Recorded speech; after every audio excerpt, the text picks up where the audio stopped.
to be joined by Commonwealth featherweight champion Leigh Wood in isolation, of course. How are you finding it all so far? World's gone mad.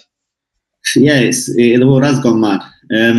Not too bad, mate. I've been busy. I've been really busy, busier than usual. I met my mum's, so she's been whipping me a bit. Been doing a lot of stuff, landscaping in the garden. But at the same time, it's been nice because she's been like at my beck and call a bit with food and waking me up with coffees and that. So yeah, it's been all right, mate. I've just been really busy, and just weeks are just flying by. Have you been kind of ticking over as well? Have you got stuff there that you can use? Yeah, I mean, I've got a basketball pitch like at the end of my road as well. I've been doing like circuits on, doing my lines on. My garden, I've got a bag up. Yes, I've been doing quite a lot. I'm quite fit actually. I've been doing some good runs. There's a lot of hills near me, so I've got this route that I've been doing since I was a kid. So I time it when I leave, and I've been taking minutes off. So I'm fairly fit. I just want to spar, because you can only get so fit and then you kind of hit a thing where you need to spar to get that fight fitness. So that's where Is, I'm at. is your mum not up for it? I've only got one set of sparring gloves, so I'll put the sparring gloves on her, I'll put the bag gloves on me. Yeah, sorted. That's it. Just sparring me is the only thing I can add. But yeah, hopefully soon we can start to pick up a bit of sparring from somewhere. I mean, as soon as we get some shows announced, maybe abroad or behind closed doors in the UK, if it's televised, then maybe I can arrange some sparring. Now, I know the last fight didn't go your way, and we'll talk a little bit about that in a minute. Is it a bit of a consolation that you managed to get a fight in and a paycheck in before boxing went into lockdown?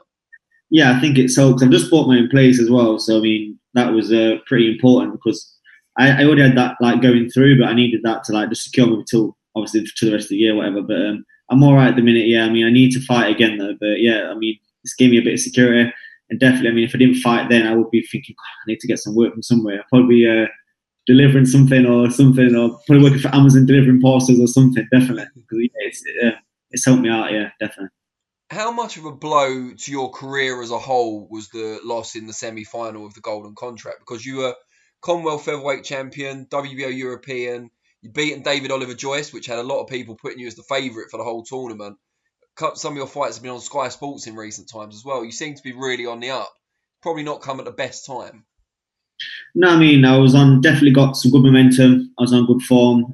Obviously picked up them wins, which really it gave me them two wins. I think gave me like a bit of it's kind of solidified me at that level. So like that Commonwealth title level, that British title level. So it kind of made me like, look, he's definitely at this level. So loss wasn't as bad as if that loss would have come back last May. If that fight was with Jazza and I got beat last May, then it would have been a lot worse for me. But because I've had two quite good wins and knockouts as well on the spin, it's not as damaging as it could have been. But yeah, I mean, it hurt. It hurts to lose anyway. But when I was on good momentum and I was looking forward to the final, winning in for some big fights, hopefully back in Nottingham, so it's kind of put me back a little bit, but not as far back as it would have, which is good. So it can put me back straight back in a fight because of them two decent wins. It can put me straight back in a fight for a title or an eliminate or in a fight with a decent name again.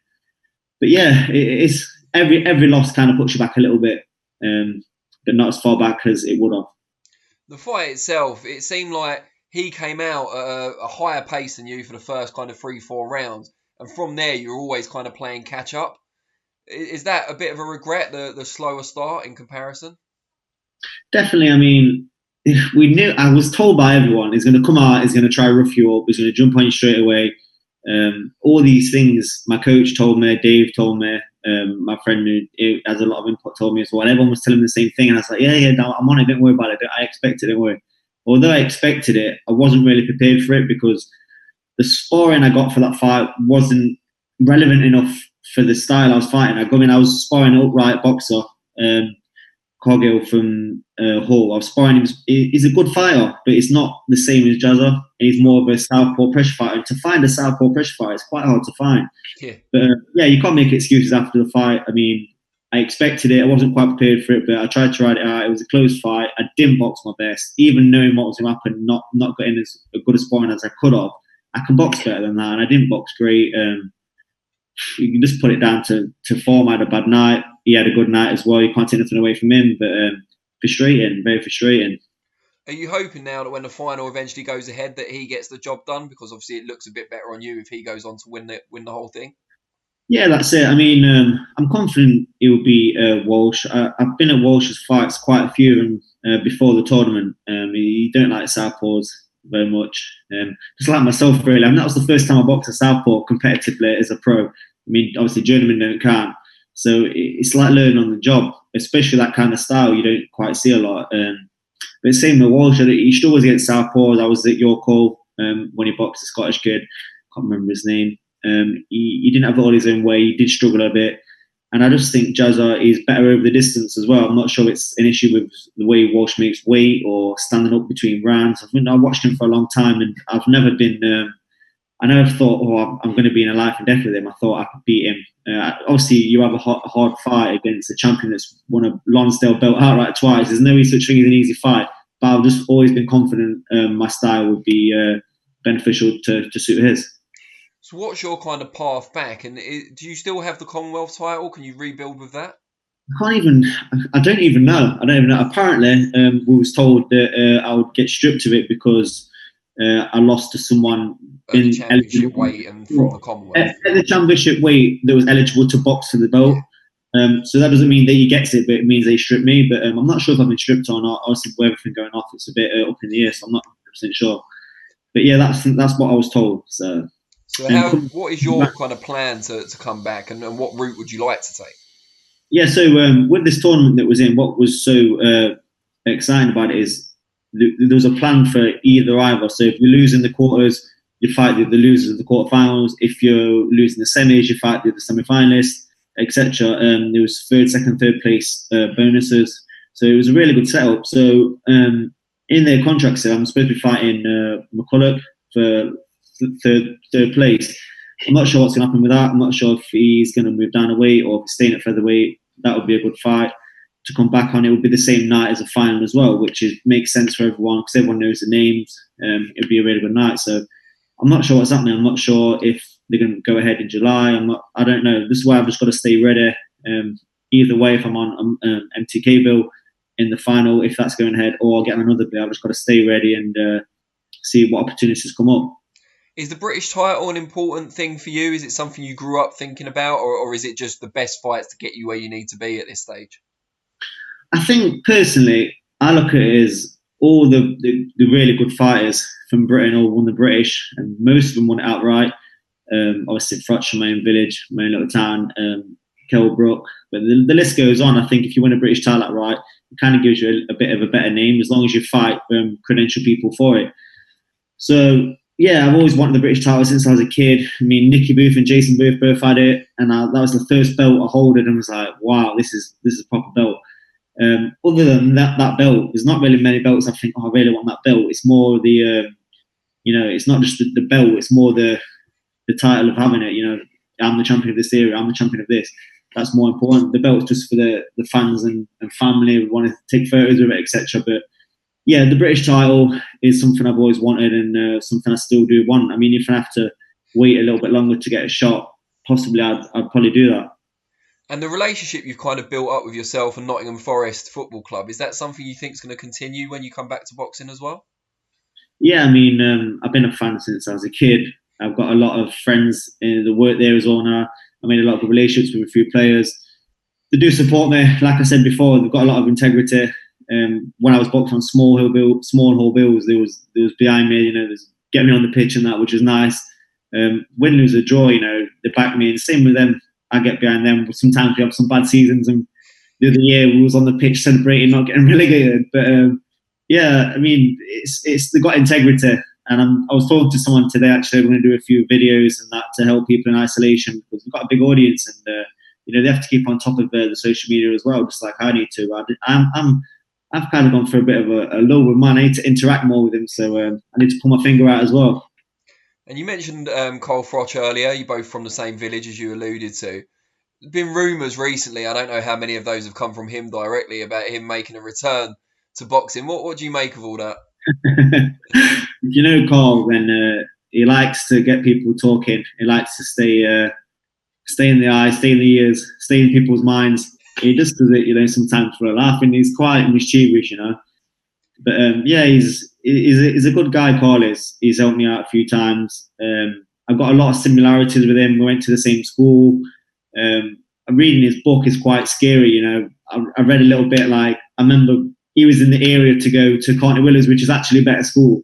And his mum said, "No, you go and Gedling. Your brothers go Wayne Gedling, etc." My mum, the same thing happened with me. She goes, "Oh, you're in the area for Willows, which is a better school. You go and Gedling. I went Gedling. Blah blah blah. All my mates are going Willows." I remember crying on my bed, and I was reading his book, and the same thing happened to him, and he was crying about it. Like it's quite scary, but no, what a career he's had. You didn't have your first amateur fight against Jason Booth, did you? No, but he was the first person that I sparred properly though. Jason Booth was when I was young. I was about 15. I learned a lot from him. Yeah, I bet that was a tough spar. Yeah, I remember I had a few headaches, to be honest, but no, it really developed me at the time because I was like boy to man around that area. I was quite a late developer anyway, so I was sparring him when I was 15, and I was still sparring him when I was 17, and just starting to get like competitive with him around that time, and it starts to swing then, and it really helped me develop at the time. And was he like British champion around that time? He was British champion, yeah. I think it was his second win when he got the British title again. Yeah, because he had that kind of Indian summer of his career when he eventually challenged for the world title, didn't he? But that was a few years later on. Yeah, that's it. Yeah, I mean, he's had some good wins. I mean, he's had more comebacks, Jason Booth. I see him now and again down at the gym. There's a gym in Nottingham called Stones. I see him now and again. He's such a nice guy, so humble as well. And yeah, I'd like to have seen him do a little bit more, but he's done a lot. British title outright and that. So how do you feel about kind of continuing that Nottingham boxing legacy? Because you're kind of the one at the forefront now. Yeah, I am. I mean, there's some good kids coming through. There's Echo Esserman, just signed with Frank Warren. Yeah. He's got the English title. He's a talent. There's some really good kids coming through. Bradley Dawes. There's quite a few lads at Echo Stable, DCT they call it. There's quite a few lads coming through there as well. Yeah, but being at the forefront, probably just going getting more airtime on TV and that. But it's nice to be recognised. I just want to do the City Pride and just keep pushing and keep the history going. There's so many fighters from Nottingham going back to Kirkland Lang, Pritchett, Wally Swift Jr., Booper, Jared Khalid. The list goes on. Elbom and Graham. There's so many, and I feel bad not mentioning certain ones. Like Kirkland Lang's brother, Tony Lang. I talk to him quite a lot. He's not mentioned as much because his brother did so well. He won the British, he won the Commonwealth. I think he boxed for the European. So yeah, personally, I want to put my name amongst these when I finish boxing and win a British title and do a lot more, obviously. But I mean, just to keep the boxing going, and Nottingham's got a rich history of boxing, and we just need to keep it going, keep doing what we can, keep the crowds there as well. That's the most important thing. Keep the interest with everyone else, because that helps push the other fighters as well and bring them through. Brilliant. Well, it's been really good to talk to you. Always a pleasure, and hopefully we get to do it in person before not too long. Yeah, I hope so, and hopefully boxing's back with a boom in July. I'm really crossing my fingers and hoping it happens. I'm staying ready. I'm super fit. I know a few of my stable mates are. I know Jordan's messaging me all the time. Stay on it. We need to spar with each other when we can get the all clear, because it's going to be hard to get sparring at first. Not everyone's going to stay on it. A lot of people drift off and put weight on. So we've both been on it. So as soon as we get permission to, we're going to start sparring to set up a fight for us as soon as possible. Are you missing your former flatmates? Yeah, I am. Also Leo as well. If you know him, he's batshit crazy. But yeah, but it's just a laugh. We live together we're like brothers, and we've lived together for like 10 years. So it's a long time. We are literally like brothers. So we are missing the lifestyle as well, because we all live away from home. Then all go to our home cities at weekends. It's a perfect setup for boxing, for training, being away from all the distractions. But then at the same time, we're a little family up there together as well. So I'm missing it. I can't wait to get back up there. Brilliant. Well, thanks again for your time. Stay safe, obviously. Your mum's looking after you, so I'm sure you'll be fine. And we'll see you soon when boxing comes back. Thanks a lot for having me. All right. Take care, mate.